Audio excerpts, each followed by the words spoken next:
이때 예수께서 갈릴리로부터 요단강에 이르러 요한에게 세례를 받으려 하시니 요한이 말려 이르되 내가 당신에게서 세례를 받아야 할 터인데 당신이 내게로 오시나이까. 예수께서 대답하여 이르시되 이제 허락하라. 우리가 이와 같이 하여 모든 의를 이루는 것이 합당하니라 하시니 이에 요한이 허락하는지라. 예수께서 세례를 받으시고 곧 물에서 올라오실새 하늘이 열리고 하나님의 성령이 비둘기같이 내려 자기 위에 임하심을 보시더니 하늘로부터 소리가 있어 말씀하시되 이는 내 사랑하는 아들이요 내 기뻐하는 자라 하시니라. 아멘. 아멘. 아멘. 첫 번째로 본문의 역사적, 문학적 상황을 보면 죄송합니다. 예수의 세례는 초대교회로부터 지금까지 정말 그리스도의 역사의 뜨거운 감자 가운데 하나였습니다. 오늘 제 발표 준비하다 보니까 정말 뜨거운 감자 중에 하나, 논쟁거리 중에 하나더라고요. 그래서 예수님의 세례 기사는 정말 네 복음서 모두 기록이 되어 있거든요. 보시면 마태복음 3장, 마가복음 1장, 누가복음 3장, 요한복음 1장에 기록되어 있습니다. 그러면서 뜨거운 논쟁거리 중에 하나가 죄 없으신 예수님께서 왜 회개의 세례를 받았는가 이런 질문이었습니다. 사복음서에 조금씩 나와 있는데 마가복음에서는 예언과 성취의 관점에서 세례 요한에게서 성취되었다고 이야기하고 있고 누가복음에서는 구체적으로 언급되지 않았거든요. 그리고 요한복음에서는 예수와 세례 요한의 관계를 세례라는 관점에서 보지 않고 이 세례가 예수님의 하나님의 아들이심을 증언함을 강조함을 보여주고 있습니다. 또 마태복음에서는 세례가 회개를 대신하는 상징적 행위라고 이야기를 하고 있거든요. 그래서 세례 요한의 세례는 하나님의 백성들을 목자 없이 유리하는 양떼로 만든 당시의 성전 제도를 향해서 하나님의 행동하심을 선포하는 상징적 행동이라고 지금 이야기하고 있습니다. 그리고 본문의 주석과 해석을 좀 보면은요.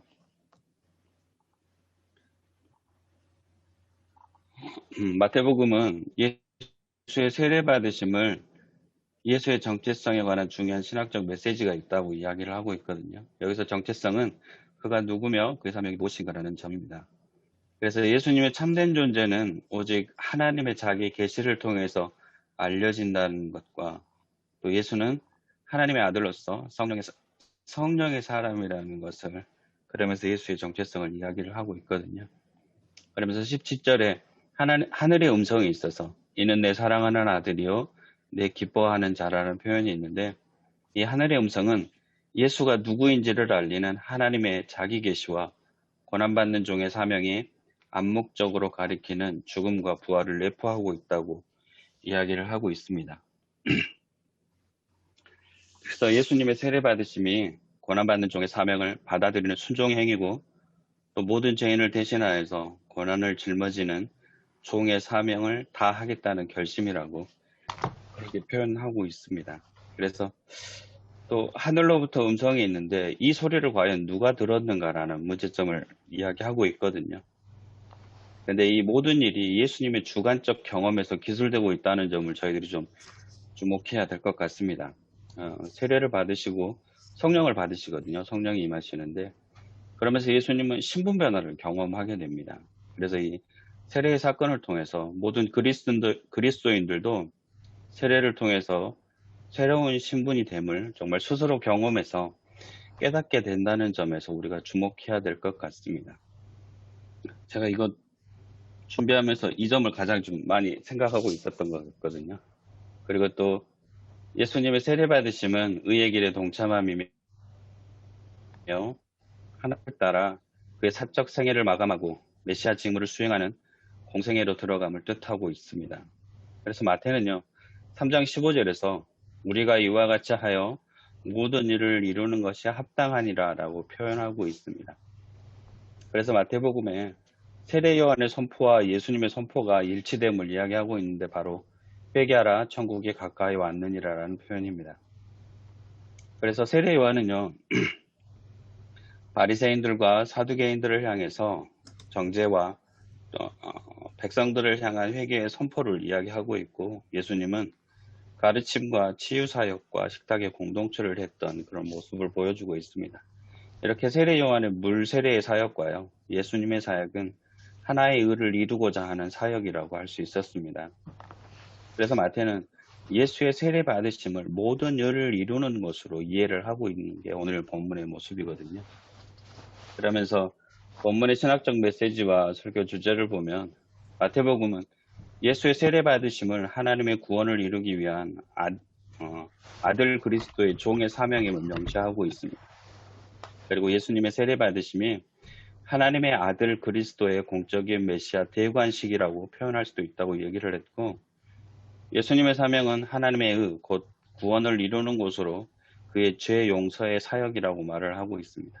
그러면서 오늘 본문을 통해서 우리가 알 수 있는 게 하나님의 아들 권위를 드러낸 것과, 그리고 또한 아들의 사명을 선포한 것, 그리고 아들의 순종을 보여준 것이라고 오늘의 예배와 강단에서 지금 이야기를 하고 있거든요. 예, 제가 보기로는 제일 처음에는 세례 요한이 겸손한 모습으로 예수님께 세례를 받아야 된다, 그런 모습도 있고, 예수님이 우리의 죄를 대속하기 위해서 오셨는데, 그리고 나중에 십자가를 지시잖아요. 그런 그 예수님의 사역을 지금 세례 요한은 제대로 이해하지 못하고 정말 로마를 물리치는 그런 강한 왕의 모습으로 오셔서 예수님이 나에게, 그러니까 세례 요한에게 세례를 받지 않아야 되는 그런 존재, 그리고 예수님의 십자가 사건을 아직 이해하지 못하는 그런 걸로 예수님의 사역을 아직 알지 못하는 그런 모습으로 해석을 했다. 그러니까 어떻게 보면 세례 요한이 무지해서 예수님에게 세례를 말렸다라는 그런 해석도 있더라고요. 그래서 많이 혼동스러웠었거든요. 그래서 여러분들은 어떻게 해석들을 하고 있으신지, 분명히 이 본문 가지고 설교들을 하셨을 거잖아요. 그래가지고 제가 생각하는 거는요, 일단 이 예수님이 세례 요한한테 세례를 받은 거에 대한 그 논쟁들이 뜨거운 감자라고 얘기했는데, 제가 볼 때는 왜 그게 뜨거운 감자가 됐는지 잘 이해가 안 가는데, 왜냐하면 이 전제 자체가 죄 없으신 예수님이 왜 세례를 받았느냐, 이 물음 자체가 잘못된 물음이라고 생각합니다. 왜냐하면 이 세례라는 이 성경에 나오는 요한이 세례를 베푸는 세례와 죄 씻음을 받는 세례를 지나치게 동일시하는 그런 오류를 범한 거 아닌가. 그러니까 뒷날 이렇게 논쟁이 될 때 이미 세례라는 것이 교회 예식 안에 들어와 있는 상태에서 그 세례라는 예식의 의미를 그대로 갖고 들어가서 성경 본문을 해석하는 것은 잘못된 해석이 아닌가 생각합니다. 그래서 이 요한이 세례를 베푼 것은 그 요한 공동체의 어떤 요한 공동체에 순응을 하고 거의 동의를 하는 사람들의 어떤 그 입단식으로 생각하는 게 더 맞는 해석이 아닌가라고 봤을 때, 이제 요한은 예수님이라는 분을 좀 어느 정도 알아보지 않았는가, 예수님이 자기 밑에 들어와서 일하실 분이라고 생각을 못했기 때문에 요한이 좀 거부를 한 것 같고, 예수님 입장에서는 그 당시 요한 공동체와 또 다른 여러 운동하는 사람들하고 다 같이 연합을 해야 된다는 의미로 예수님은, 그래서 이 모든 의를 이루는 것이 합당하다라고 하신 말씀이 예수님 안에서 요한 공동체도 손을 잡을 수 있는 것이고, 열심당도 손을 잡고 모두가 힘을 합쳐서 의를 이루는 그런 뜻으로 예수님이 세례를 저는 받았다라는, 그렇게 해석하는 것이 본문 해석으로는 더 합당하지 않은가라는 생각을 해보았습니다. 사실 죄 없으신 분이 세례 받으신 것뿐만 아니고 십자가도 지셨는데요. 뭐 생각하면 예수님께서 죽음에 함께 그러니까 죽음의 세례에 복종하심으로써 저는 십자가를 지실 것을 미리 보여주셨다. 세례를 통해서 그렇게 이해했거든요.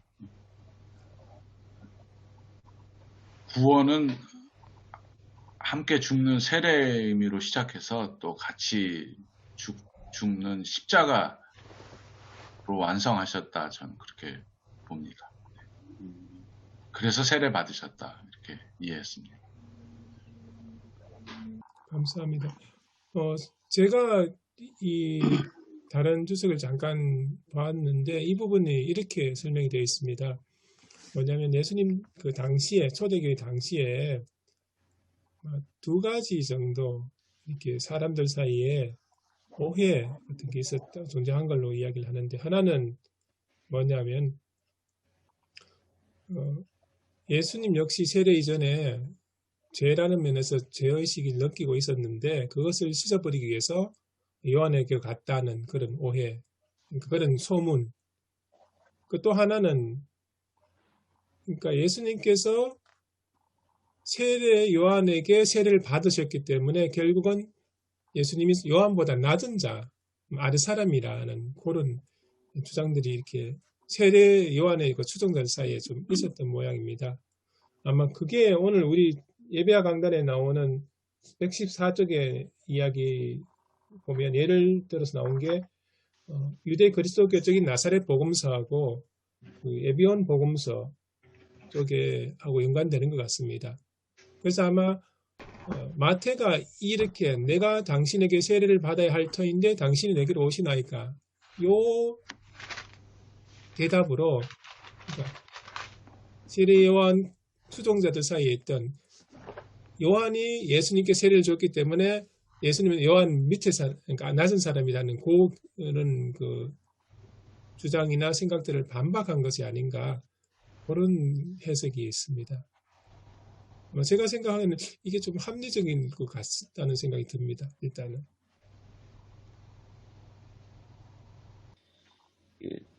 그래서 모든 일을 이루는 것이 합당하다고. 그러니까 오늘 본문에서 어떻게 보면 가장 중요한 말씀인 것 같기도 하거든요. 근데 이 모든 의를 이루는 게 어떤 분은 이 모든 의를 로마서를 통해 가지고 예수님이라고 표현을 또 하시는 분들도 있더라고요.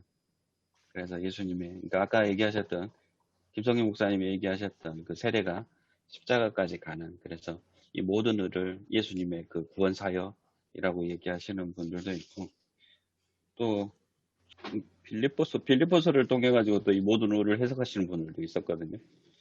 그래서 이 모든 의를 그러니까 예수님으로. 근데 지금 여기서 보면 이제 허락하여 우리가 이와 같이 하여 모든 일을 이루는 것이 합당하니라 라고 예수님께서 얘기하셨는데, 그러니까 지금 보면 이 의가 모든 전부 다를 어루만지는 은지 아니면 예수 그리스도 스스로를 표현하시는 은지를 여러분들 또 어떻게 생각하시는지 같이 이야기 나눴으면 좋겠습니다.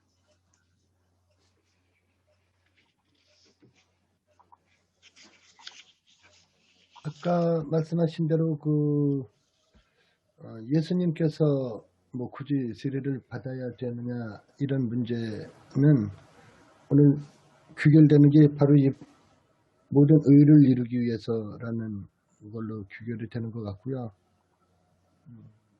오늘 본문의 요절이 이 말씀이라고 저도 생각을 해요. 그런데 아까 말씀들 중에서 예수님께서 세례를 받음으로써 신분이 변화됐다고 그렇게 말씀하시는 걸 들었는데 우리 그리스도인들은 우리 주인들은 세례를 받고 주 씻음을 받고 하나님의 자녀로 이렇게 신분이 변화되는 거 그거는 맞는데 예수님의 이 세례 사건은 신분 변화가 아니고 신분을 증거한 사건이다. 신분이 공개된 사건이다. 저는 그렇게 보는 게 맞다고 그렇게 생각이 되고요. 그 하나님의 의를 이루는 이 마태복음 6장 33절 말씀에 먼저 그의 나라와 그 그 하나님의 의를 우리가 구해야 되는 게 그 예수님의 말씀인데, 우리가 모든 것보다 그 영어로 난 정말 영어를 잘 못하는데 어버브이잖아요. 모든 것보다 우선해서 하나님의 나라와 하나님의 그 의를 구하는 그런 의미로 예수님께서 세례를 정확한 표현으로 하면 침례라고 합니다만 침례를 받으신 것이지 죄 씻기 위해서 받은 것도 아니고 요한의 하는 그 일을 어떻게 좀 한쪽 고통이 요한이 이렇게 하니까 나도 그것을 이렇게 좀 요한의 하는 것을 돋보이게 하기 위해서 해주신 것도 아니고 하나님의 의를 이루기 위해서라는 그 말씀에 우리가 좀 더 착안을 하면 우리의 목회도 그렇고 성도들의 삶도 그렇고 모든 것이 다 하나님의 의를 구하는, 하나님의 의를 이루는, 또 이렇게 합력해서 모두가 힘을 모아서 하나님의 의를 이루어 나가는 그게 바로 하나님의 나라를 이루는 거 아니겠습니까? 그래서 거기에 좀 초점을 맞추는 것이 좋겠다는 생각을 해봤습니다. 그냥 쉽게 말해서 그냥 같이 손을 잡고 같이 일하자 그런 뜻으로 받아들이는 게 더 그게 맞지 않을까요? 글쎄요, 결국은 같이 일하는 거죠. 같이 일하는데, 근데 내가 이렇게 당신이 하는 사역에 나도 이렇게 동참하고 이렇게 해주니까 당신도 같이 손잡고 합시다. 그런 거는 아닌 것 같다고 생각이 되고요. 당신은 당신대로 나는 나대로지만은 결국 그것이 다 하나님의 일이고 하나님의 의니까 그런 것이지 조건부처럼 그렇게 들려지니까 그게 조금 문제가 되는 것 같고요. 네, 그렇습니다. 그러니까 예수님이 이제 회개하라고 선포하실 때 보면 성경에 뭐라고 돼 있냐면 요한이 잡힌 후 이렇게 돼 있잖아요. 그러니까 요한이 잡히시기 전에는 예수님이 좀 그 전면에 드러나시기를 좀 기다리시다가 요한이 하는 일을 예수님은 힘을 실어 주셨고 그런데 요한이 잡힌 후에 드디어 예수님이 나타나서 선포하기 시작했잖아요. 그렇게 봤을 때는 저는 요한에게 와서 세례 받는 것은 요한에게 더 이렇게 좀 힘을 실어주는 의미가 더 강하다는 생각이 듭니다. 근데 이제 요한이 잡힌 후를 또 이렇게 너무 거기에 주안점을 두다 보면 마치 요한의 사역을 이어가는 것 같은 그런 느낌을 받을 수가 있어서 그건 좀 문제가 있고요. 요한의 사역을 이어가는 게 문제가 될까요? 아니, 예수님은 요한의 사역을 이어가는 것이 아니고 요한이 오히려 예수님의 사역을 앞길을 평탄케 하고 예비하고 예수님을 위한 엑스트라가 요한이고 주인공이 예수님이잖아요. 그러니까 예수님은 갈라디아서 말씀처럼 모든 것이 다 때가 참에 예수님께서 하시는 거고 내가 예루살렘으로 가고 싶어서 가는 게 아니고 때가 돼야 가는 거고 하나님의 때가 되어서 이제 사역을 하는 거지. 요한의 뒤를 이어서 요한이 이제 잡혔으니까 그다음부터 이제 내가 하고 그런 것은 아니라고 저는 생각을 하는 거죠. 오성일 목사님 얘기하신 아마 요한의 사역이라는 거는 이제 세례 운동이었잖아요. 그 당시 무브먼트였는데 그 회개와 하나님 나라에 대한 운동에 우리 예수님께서 같이 참여하겠다 이런 뜻으로 말씀하신 거 아닌가요, 목사님? 그렇죠. 아주 그냥 단순하게 얘기하면 네. 옛날에 우리나라 독립운동 할 때 이 독립군 대장이 엄청 많았잖아요, 우리나라에. 네네. 서로 이제 손을 잡지 않는 거예요. 다 대장이 되고 싶어서.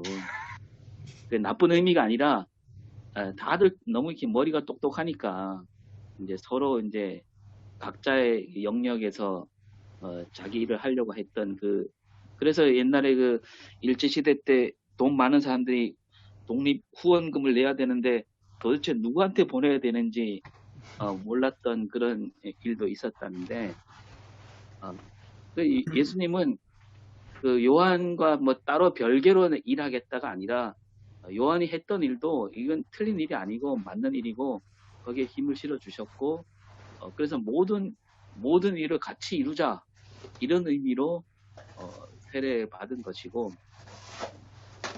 이제 이 모든 의라는 말을 우리가 그냥 정의 뭐 이렇게만 생각할 수 있을 것 같은데 사실 이 말 속에 보면은 의롭다 함을 얻는다는 그 칭의에 관한 개념이 그 속에 들어있다고 저는 그 주석들 보다가 발견을 했거든요. 그러니까 이 모든 이와 같이 하여도 이 길로 행하여라는 말로 해석이 가능하더라고요. 그러니까 이 길로 행해서 하나님, 그러니까 의롭다함을 우리가 얻어야 할 것이다. 저는 이런 식으로 해석을 해보려고 하는 마음도 있거든요. 그래서 하여튼 그러니까 그 그렇습니다. 모든 의라는 것이 모든 그 의를 이룬다고 하는 것이 뭐 각계전투식으로 하지 말고 나도 너 밀어주고 너를 인정해주고 그렇게 할 게가 아니고 예수님께서 세례 받으심으로 결과적으로 그런 것이 나타난 것이지 그것을 위해서 예수님이 세례를 받으신 것은 아니다라는 그런 저는 생각입니다. 그러니까 의롭다 하심에 같이 참여하는 모습으로 우리 예수님이 세례 받으신 걸로 또 이해할 수도 있지 않을까요? 그러면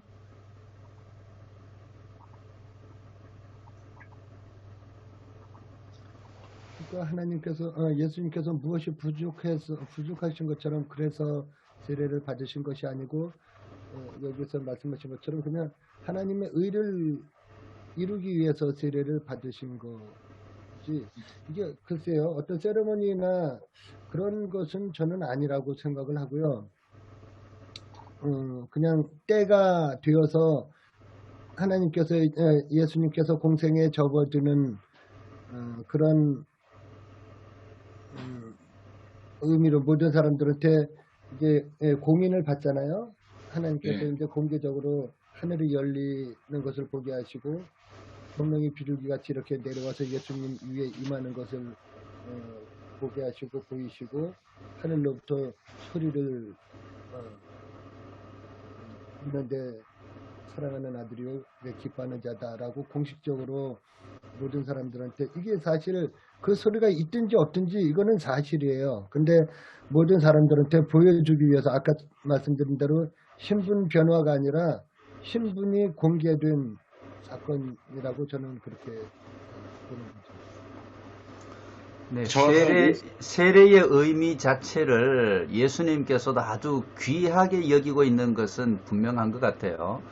그래서 예수님께서도 이 세례를 받으심으로써 이 세례에 대한 의미 자체를 아주 크게 부각시켜 주시는 그런 메시지로 오히려 이해하는 게 훨씬 더 쉬울 것 같고, 이 세례를 통해서 우리를 새롭게 만들어 갈 수 있는 그런 의미로 오늘 목사님들 말씀하시는 의미의 흐름들이 오히려 저는 그렇게 들려집니다. 아니 세례 요한이 당시에 그 세례식의 의미가 오늘의 의미하고는 다르지 않나요?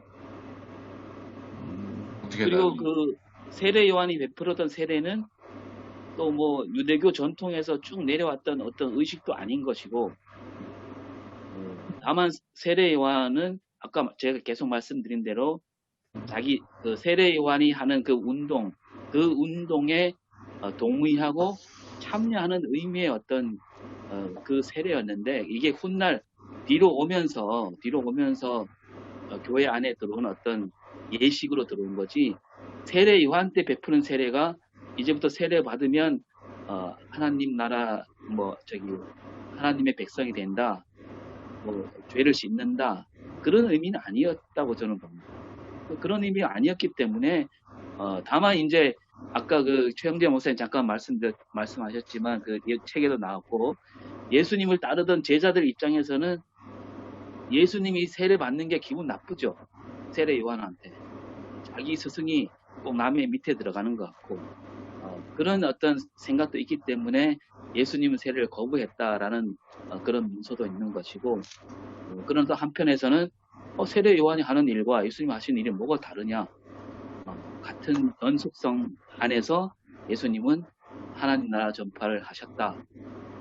이렇게 보는 게 본문 해석에는 더, 그러니까 본문 해석을 그렇게 한 다음에 그 다음에 우리가 어떻게 적용할 것인가 고민해야지, 본문 해석을 할 때 벌써 도구마화된 예수님을 갖고 들어가고 또 이미 우리 안에 정착된 세례시가 의미를 갖고 들어가서 보면 이게 해석이 좀 이렇게 막 어그러지지 않나, 저는 그런 생각입니다. 네, 오성일 목사님의 말씀에 적극적으로 동의하고, 그게 14절의 말씀은 이 세례 요한이 가지고 있는 의미라고 하면 15절의 말씀의 의미는 예수 그리스도의 그 세례에 대한 의미를 평가해 주는 말씀이라고 생각이 되니까, 그렇기 때문에 이 세례에 대한 중요성을 부각시켜 주는, 오늘날 우리가 세례에 대해서 이야기할 수 있는 그런 근거 자료가 될 수 있을 정도로 세례를 중요시 여기고 있는 그런 메시지로 들려져서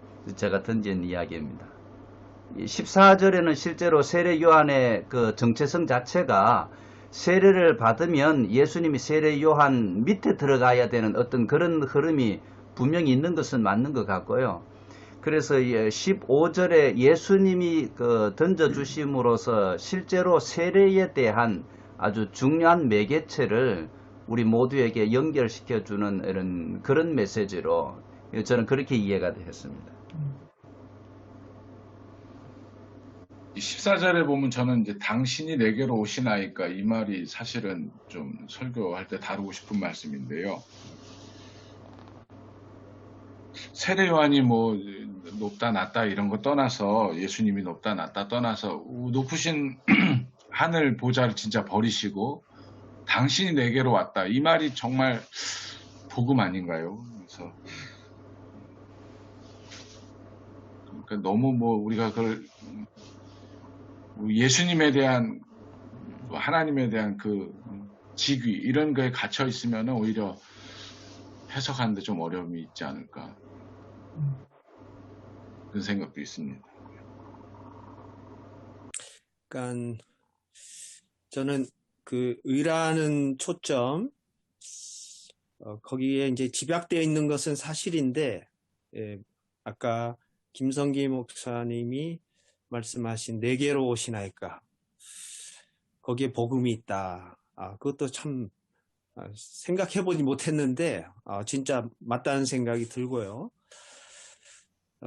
다시 또 이제 의라는 데 초점을 맞추면, 이 의라는 그 한 글자인데 그것이 지니는 깊은 의미들이 이제 성경에 곳곳에 포진되어 있다 보니까 이게 어떻게 연결시키나에 따라서 본문에 대한 또 그 단어에 대한 확장성을 기반으로 해서 이제 설교를 이렇게 적용시킬 수 있지 않겠는가 생각이 들고요. 그런 의미에서는 사실 이게 이제 아브라함까지 가잖아요. 그 창세기 18장 19절까지 간단 말이죠. 그 의와 공도가 나오거든요.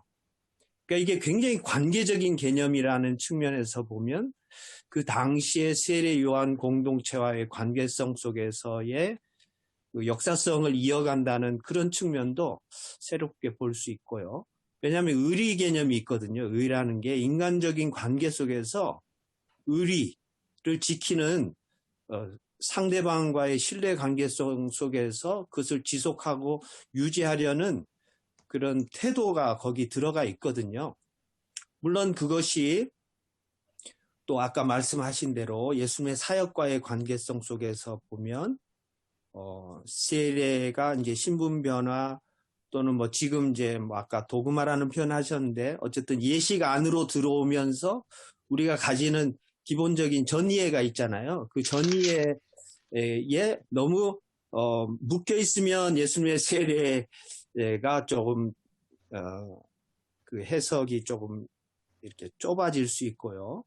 그런 측면도 이해를 조금 했고, 그러면 이제 미래 예수님의 십자가와의 관계성 속에서의 그 세례의 의미, 죽음과의 동일성을 생각해보고 십자가 사건의 전조로서의 세례, 그것은 사실은 예식 안으로 들어오든지 예수님의 세례든지 그거는 이제 동일하다고 본다면 거기에 이제 설교에 적용점이 있지 않을까, 저는 그런 생각을 했습니다. 처음에 들어올 때는 이 본문을 너무나 잘 알고 있고 그렇지만 이거는 설교하기에는 너무 어려운 본문으로 느껴지는 거예요. 그래서 이거 어떻게 해야 되나 했는데, 오늘 앞서 말씀하신 몇몇 분들이 굉장히 깊이 있게 본문에 대해서 이미 이해를 하셨고 또 저에게도 상당히 도움이 되었다고 봅니다. 네, 감사를 드립니다. 예, 교수님 코멘트 해 주시기 전에 제가 이해한 걸 조금 말씀을 드렸으면 합니다. 아마 교수님께서 나중에 다 종합하셔가지고 코멘트 해주시면 좋을 것 같습니다. 제가 예배 강단 읽으면서 이해했던 것은 여기 나오는 모든 의는 하나님의 구원 계획과 구원 사역이라고 생각을 했습니다. 그러니까 특히 이제 세례 요한과 예수님의 이어지는 하나님의 구원 계획, 구원 사역. 세례 요한의 제 회개는 아까 우승일 목사님 말씀하셨던 것처럼 유대의 전통 성전 의식이나 뭐 이런 거하고 전혀 별개의 것이죠. 그러니까 세례 요한은 유대적인 외적인 종교 의식이나 아니면 하나님의 선택받은 민족이라는 이 의식을 가지고는 하나님의 진노를 피할 수 없다고 본 거죠. 거기에 대해서 회개의 세례를 추가했고요. 그러니까 요청했고, 그 회개의 세례에 대한 해답으로서는 저는 예수님의 세례 사역하고 이거 연결된다고 봅니다. 그러니까 예수님의 이 세례 사역, 세례를 받으시고 가르치고 치유하고, 실제로 제2용서는 예수님이 하셨죠.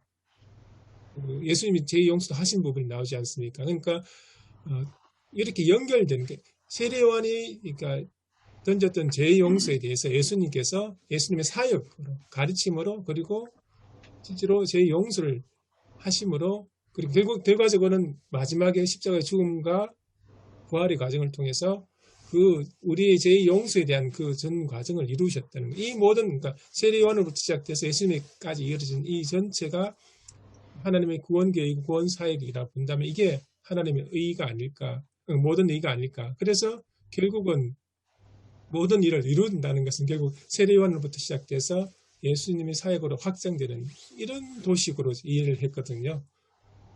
그래서 최 박사님 정리가 굉장히 중요한 거예요, 사실은. 그래서 저는 이 본문을 읽으면서 두 가지 포인트를 집중했습니다. 하나는 세례가 도대체 무엇이냐 하는 문제, 그 다음에 세례를 받음으로써 결국은 우리가 모든 의를 이룬다라는 그 두 가지 포인트. 세례를 받는 것은 결국은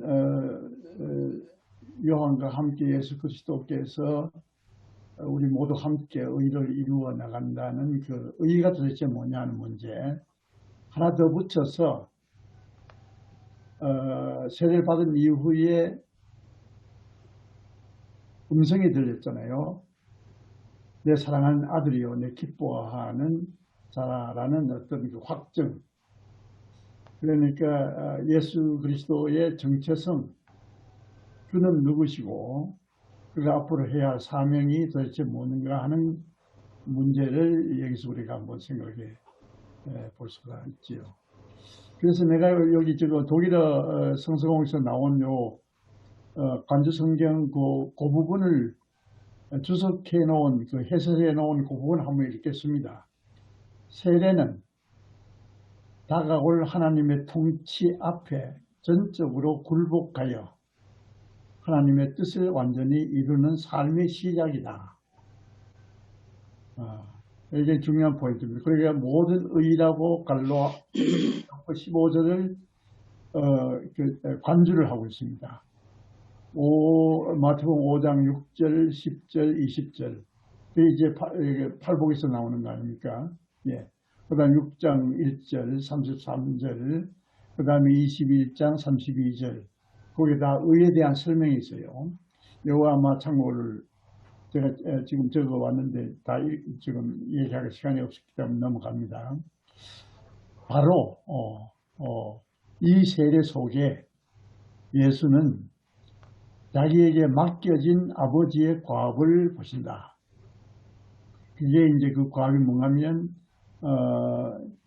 5장 17절에 있는 내가 율법을 폐하러 온 것이 아니라 율법을 완성하러 왔다라는 그 얘기입니다.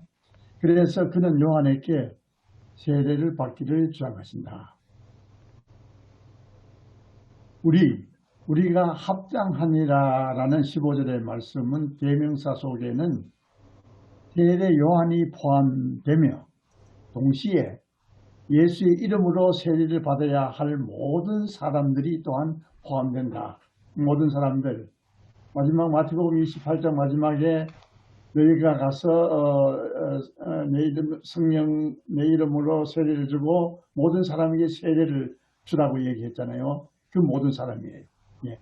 28장 19절에 20절까지 그 본문입니다.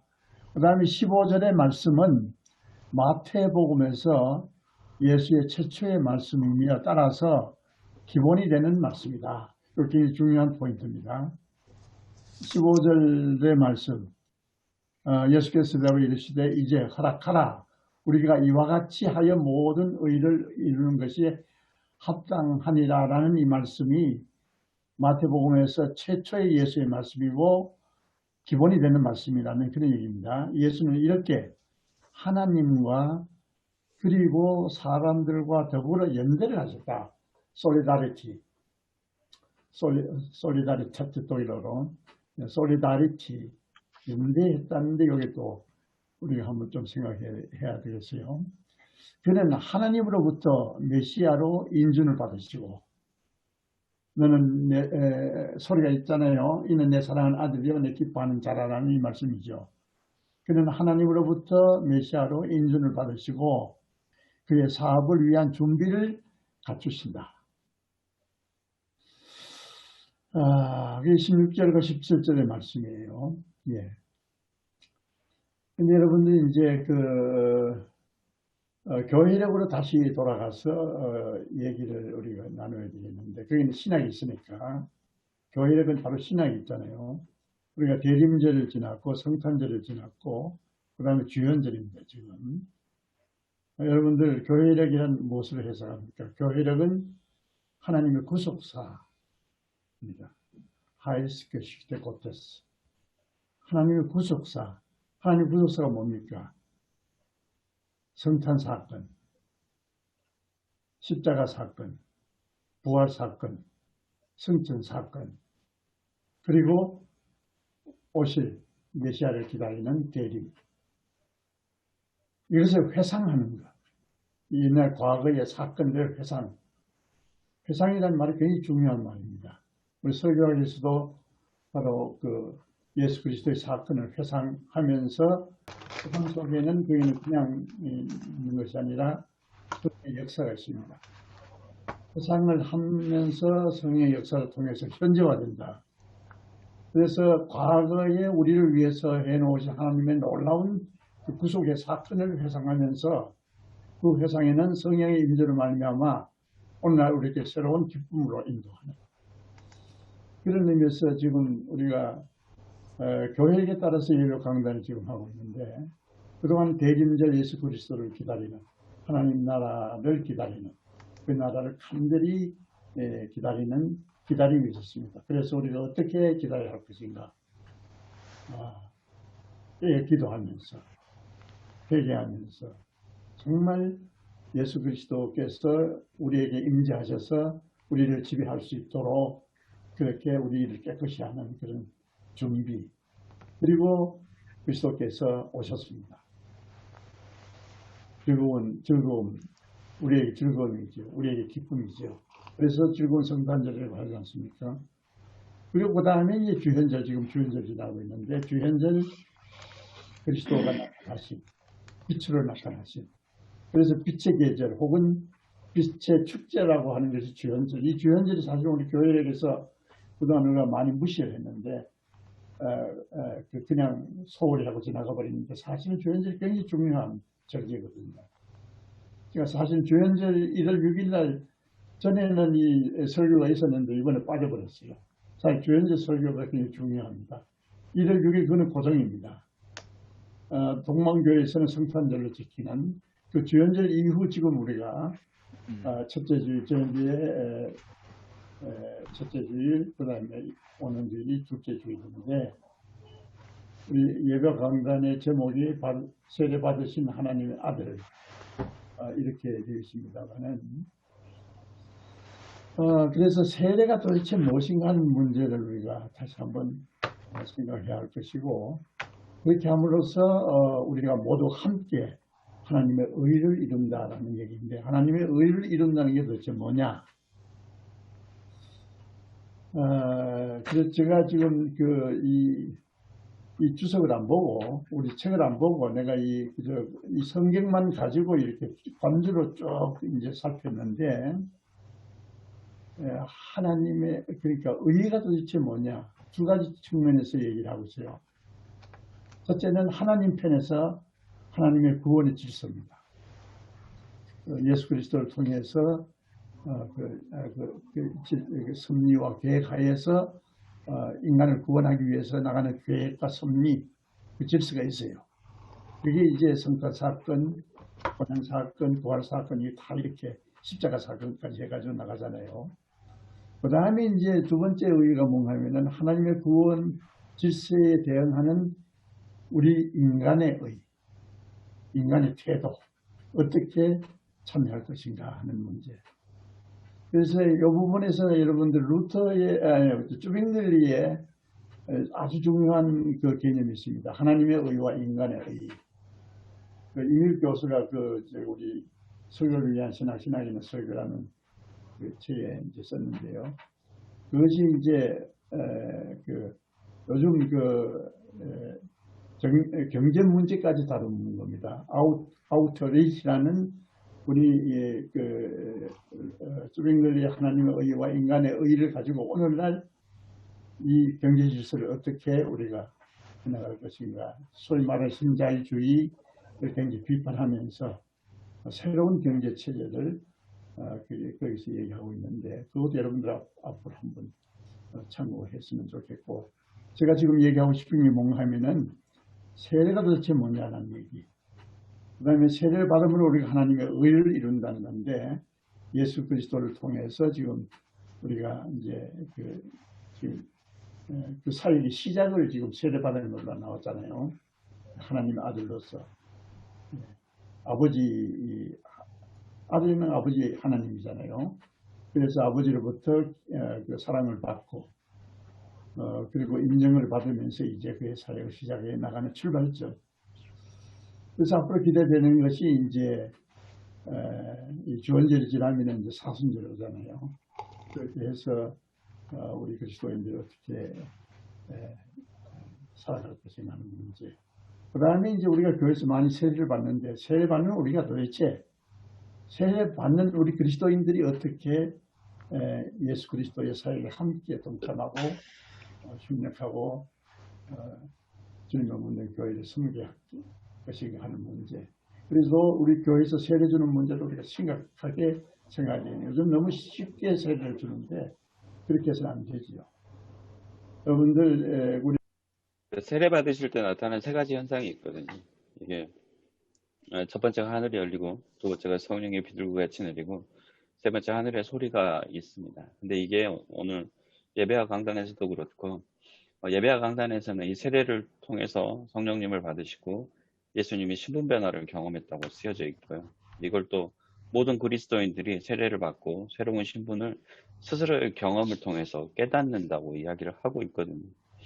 근데 여기서 보면 보통 이제 주석 같은 데 보면 하늘이 열리면서 하늘과 소통하는 그러한 그러니까 하나님과 소통할 수 있는 그런 길이 열렸고, 성령님이 위에서부터 아래로 내려오셔서 하늘의 소리가 있어서, 그러니까 내 사랑하는 아들이요 내 기뻐하는 자라를 어떻게 표현했냐면 이걸 아주 개인적으로 표현을 하셨어요. 그래서 우리도 이런 경험들이 있으면 좋겠다. 근데 지금은 예수님의 세례 사건이잖아요. 근데 이게 아주 개인적인 경험으로 우리도 정말 하나님의 음성을 듣고 이 성령의 임재를 느끼는 그 성령 세례를 받았으면 좋겠다라고 해석들을 하시더라고요. 이게 과연 개인적으로 해석까지 할 수 있는 건지, 목사님들은 어떻게 생각하시고 어떻게 해석을 하기를 원하시는지 듣고 싶습니다. 세 번째 그 생각할 문제하고 아까 김종열 교수님이 그 하신 말씀과 이어서 이제 얘기해 보면 그 세례를 아까 교수님이 연대 의미로 이제 말씀하셨는데 그 말을 들으니까 막 이렇게 여러 가지 생각이 떠오릅니다. 그래서 이 본문을 갖고 얘기할 때 예수님의 세례 사건은 이렇게 연대, 이게 하나됨, 손을 맞잡음, 함께하는 그런 의미로 보면 좋지 않을까. 그러니까 이제 세례 요한과 예수님이 손을 잡게 됐고요. 그 다음에 그 하늘의 문이 열린다는 것은 그 하늘과 땅이 하나가 되는 것이고, 또 여기서 보면 우리가 삼위일체 얘기할 때 가장 많이 얘기하는 본문이잖아요. 성부 하나님, 성령 하나님, 성자 하나님이 한 자리에 있는 그런 모습을 보여주는데 그 삼위일체잖아요. 그래서 이 삼위 하나님이 연합하는 모습이 드러나는 그런 사건으로 우리가 본다면 이 세례 사건은 바로 하나됨의 사건이구나, 연대의 사건이고 함께 일하는 그런 예식이라고 볼 수 있고, 오늘도 우리가 세례식을 할 때 사실 세례하는 그 세례식을 주는 그 시간이 비로소 그 사람이 죄 씻음을 받고 하나님 백성이 되는 거 아니잖아요. 세례할 때 이미 그 사람은 그 회개를 했고 하나님 백성이 되었다고 결단을 했고, 그런 다음에 세례식을 하는 거죠. 그 세례식은 하나의 어떤 상징의 의미잖아요. 교회 공동체에 들어오겠다는 여러 대중 앞에서 이렇게 그 알리는, 그렇게 봤을 때는 이 모든 것이 이렇게 하나로 꿰어지지 않는가. 세례는 하나됨, 연대, 손을 잡고 함께하는 그런 사건으로 풀면 좋겠다라는 생각을 해보았습니다.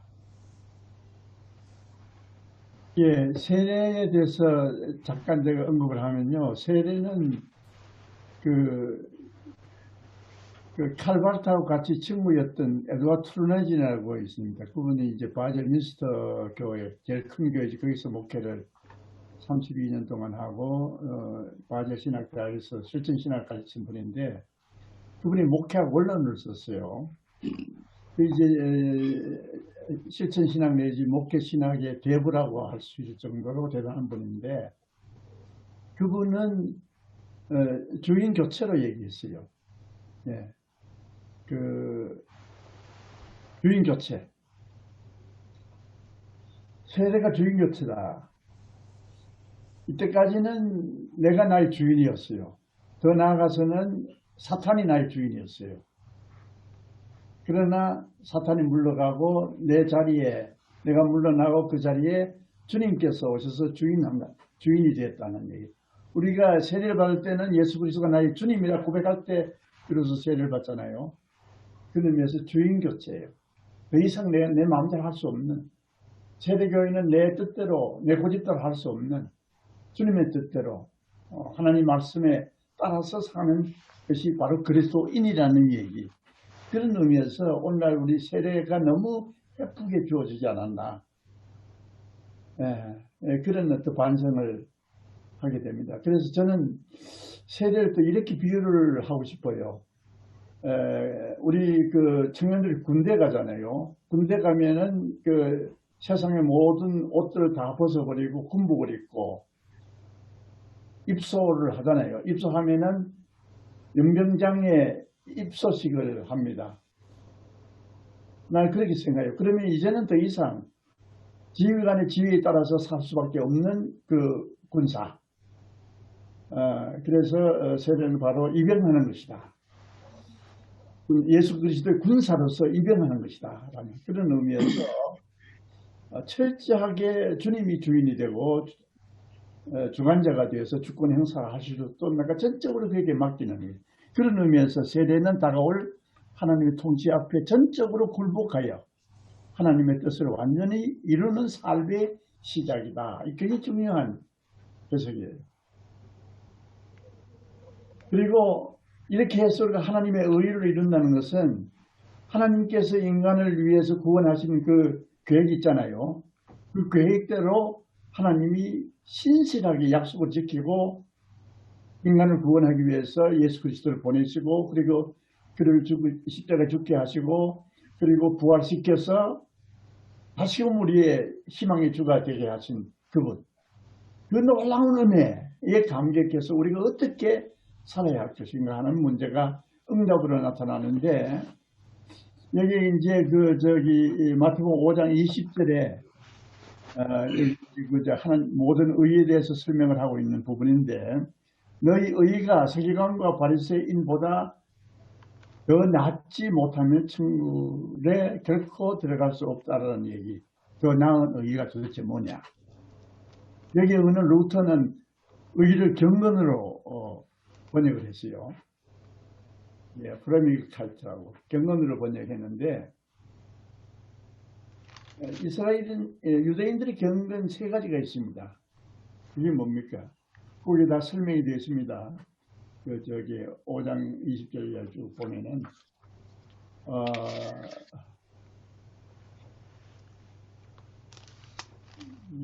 자선 구제하는 거, 그 다음에 기도하는 거, 그 다음에 금식하는 거. 이분들이 그걸 열심히 했잖아요. 바리새인들이, 서기관들이 열심히 했는데 결국 그걸 외식이었다. 겉으로 사람 보기 위해서 했다. 그래서 너희들이 이들의 경건보다 그 의보다가 낫지 않으면 결코 하늘나라에 들어갈 수 없다라는 그런 의미에서 우리가 하나님 앞에서 사람 앞에서 어떻게 경건하게 살아갈 것인가. 경건은 두 가지가 있잖아요. 하나님을 정말 두려워하고 무서워하고 무서워한다는 게 물부터 떤다는 그런 의미하고 정말 존재하게 하나님 앞에 서서 사는 삶. 하나님을 정말 경외하는 것. 이 지식의 근본 지혜문학에 나오잖아요. 지난주에도 우리 김성인 목사 여기까지 얘기했습니다만 예수님의 그 지혜문학. 지혜문학에서 나타나는 경건은 결국 지혜는 하나님을 두려워하는 것. 그 다음에 중요한 것이 사람을 정말 사랑하는 것. 그래서 이 경건 하나님의 의는 바로 하나님 사랑과 이웃 사랑으로 나타난다고 얘기하고 있어요. 그래서 십계명의 핵심인 바로 하나님 사랑과 이웃 사랑, 이게 바로 하나님의 의를 이루는 것. 네. 그래서 거기 이제 그 21장 32절에도 그 문제를 얘기하고 있고요. 그 다음에 너희는 먼저 그의 나라와 그의 의를 구하라. 6장 33절에도 그 얘기가 나오고. 그 다음에 6장 1절에 또 중요하잖아요.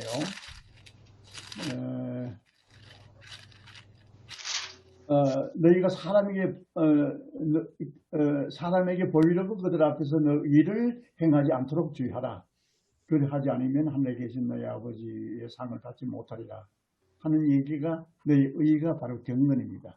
그래서 6장 2절에서 4절까지 구제에 대한 얘기를 하고 그 다음에 5절에서 15절까지 기도에 대해서 그러면서 기도는 이렇게 하라. 그렇게 주기도문 가르치잖아요. 그리고 마지막으로 금식에 대해서 16절에서 18절까지 너희는 외식하는 자들과 같이 그렇게 금식하지 마라. 뭐 그런 얘기예요. 그런 의미에서 하나님의 의는 우리 인간을 구원하기 위하신 그 구원의 질서이고 그리고 그 구원의 질서에 응답하는 우리로서의 그 어떤 태도, 삶의 태도, 어려운 삶. 부족하지만은 그래서 이제 바울 서신에 가면은 조금 달라지잖아요. 우리는 도무지 하나님의 의를 행할 수 없잖아요. 그래서 예수 그리스도가 어려우신 분이 우리를 대신해서 십자가에 돌아가심으로 죽으심으로 결국은 침례를 받으심으로 물에 들어가서 다시 나오심으로 세례를 받으심으로 우리를 대신해서 대속의 구속의 은혜잖아요. 거기까지 나가야 되는. 그래서 우리는 할 수 없지만 그래서 이제 빨트 같은 경우에는 그 불가능의 가능성이라고 그랬잖아요. 예. 그래서 소위 말하는 변유법적 신학에서 그렇게 하잖아요. 우리는 도무지 할 수 없지만 그러나 할 수 있는 것은 예수 그리스도의 칭의로 말미암아 우리를 어렵다고 칭의해 주신 그 일로 말미암아 우리가 감히 하나님의 의에 동참할 수 있고 우리가 우리의 인간의 속성으로는 도무지 사람을 사랑할 수 없지만 예수 그리스도가 우리를 사랑하시고 하나님께서 우리를 사랑하신 그 사랑으로 인하여 우리가 사랑할 수밖에 없는 그런 것입니다. 네, 교수님께서 말씀해 주셨던 그 세례의 의미가 우리 그리스도인의 세례의 의미라고 한다면 제가 저는 그러니까 교수님의 이야기를 들으면서 이런 생각을 했었습니다. 예수님의 세례의 의미는 아마 오성일 목사님 말씀하셨던 연대라는 생각이 들었습니다. 그러니까 저는 세례 요한과 연대라기보다는 죄인들과의 연대라고 생각을 했습니다. 그래서 요한복음에 나오는 것처럼 세상 죄를 짊어지는 어린 양이라는 그 개념을 도입한다면 예수님께서 이 세례를 통해서 이제부터 죄인들과 연대하여 그들의 죄의 짐을 지고 이제 걸어가기 시작하는 그 첫 단계라고 생각을 했고요. 그래서 그런 의미에 본다면 예수님의 이 세례식은 그리스도의 사역의 취임식 같은 역할이 아니었나. 그러니까 이 사역이 있었기 때문에 오늘날 우리에게 세례의 의미도 비로소 교수님 말씀하셨던 그 주인 교체, 내가 주인이었던 것에서부터 이제 예수 그리스도 주님이 나의 삶의 주인이 내 삶의 주인이 되시는 그래서 확장해서 연결시키시면 좀 낫지 않을까 그런 생각, 교수님 말씀 들으면서 그 생각을 했습니다. 예, 맞습니다. 아까 세 번째 질문하고 비슷한데요. 네. 어떤 분이 이는 내 사랑하는 아들이요 내 기뻐하는 자라. 이거 예수님한테 하는 얘기잖아요. 네. 근데 이 이야기를 당신은 하나님의 사랑하는 아들이고 당신은 하나님이 기뻐하는 자입니다라고 적용을 하신 분이 있으시더라고요. 이걸 해도 되나요? 저는 괜찮다고 생각하는데요. 왜냐하면 이게 이 말씀을 변화산상에서도 하늘을 네. 하셨잖아요. 근데 네. 같이 옆에 있는 사람 들었거든요. 근데 이게 사실 듣는다는 거는 소리를 듣는다는 게 울림이거든요. 이게 울림. 울림이 없으면 울림판이 없으면 이 고막이 없으면 소리를 못 듣습니다. 제가 그 저는 원래 이번 주에 이 설교를 하려고 그랬어요. 왜냐하면 우리 교단 성서전과에 보면은 이제 이번 주가 이 본문 마가복음을 다루긴 했지만 그래서 제목을 하늘 소리라고 사실은 좀 정해보면 어떨까 생각을 했거든요. 그래서 하늘의 소리가 우리에게 들려 울려서 이 감동이라는 말도 이 듣는다라는 말하고 같다고 봤거든요. 저는 그래서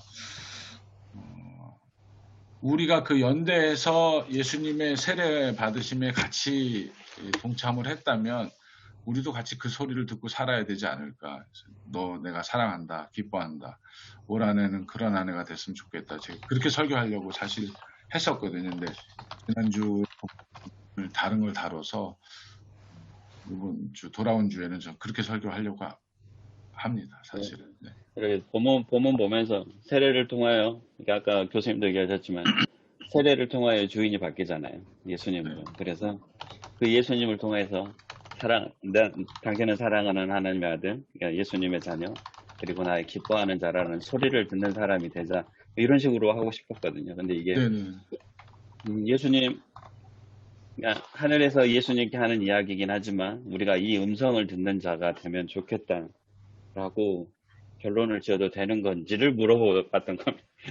네, 뭐 무리가 없는 것 같은데요. 네, 네. 네, 괜찮은 것 같습니다. 허락입니다. 제가 그 예배 강단 뭐 30년 동안 엮어온 사람으로서 이 프로필 짜이를 한 20년 전에 벌써 시작을 했었고요. 처음에 설교를 발제를 하라고 그러면은 다 겁을 내요. 겁을 안 하는데 나중에는 뭐 서로 하려고 그렇게 하긴 했습니다만 어쨌든 이 발제하신 분들도 이 방송 많이 해야 되잖아요. 그래서 오늘 이성규 목사님께서 발제해 주셨고, 그런데 이 본문을요, 주어진 본문을 우선 처음 아무것도 참고하지 않고 본문만 읽어야 돼요. 보통 우리가 뭐 이거 좀 설교하기서는 얘기할 때 한 20번 정도 읽으라 그러는데 여러분들 어떻게 읽는지 모르겠어요. 20번 정도 읽는 게 쉬워요. 번역판 많잖아요. 여러 번역판을 대조해서 읽고, 영어 하시는 분이 영어 번역판도 많잖아요.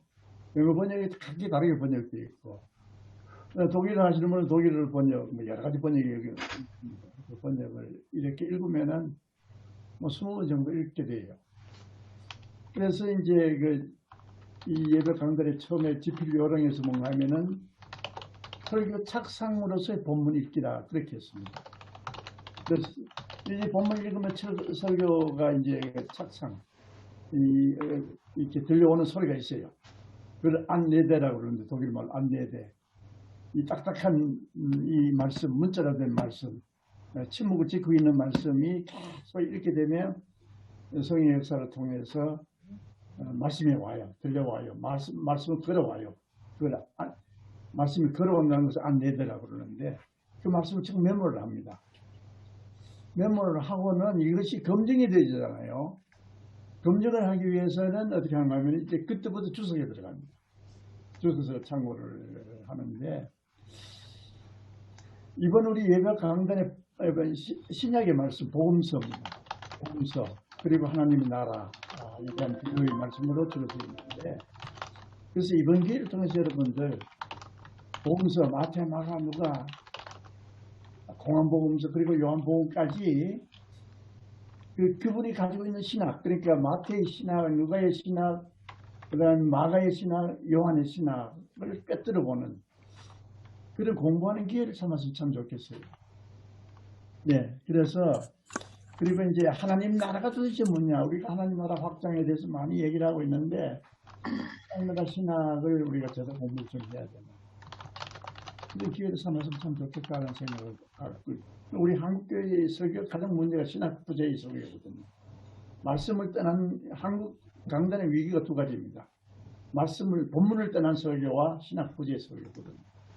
그런 의미에서 이번 기회를 통해서 성서 세계를 다시 또 네, 기도하겠습니다. 사랑하는 하나님 참 감사합니다. 저희들이 주일을 보내고 피곤한 몸이지만 주님의 말씀을 묵상하고 주님의 말씀을 연구하는 이 모임을 항상 사모하는 시간을 주님 허락하여 주시옵소서. 저희들에게 말씀을 볼 때 성령님 저희 가운데 함께하여 주시고 정말 각자 각 곳에 있지만 언제나 서로를 위해서 기도하는 목회자 될 수 있게 도와주시고 정말 저희들의 설교를 듣는 그 성도님들을 위해서 날마다 기도하는 기도의 목회자들 될 수 있게 도와주시옵소서. 이번 한 주간 이 말씀을 통하여서 성령님의 역사하심을 느낄 수 있게 도와주시고 저희들이 참 목회자의 삶으로 살아갈 수 있도록 주님 인도하여 주시옵소서. 오늘 이 시간에도 저희 가운데 함께하여 주심을 감사를 드리며 예수님의 이름으로 기도드립니다. 아멘.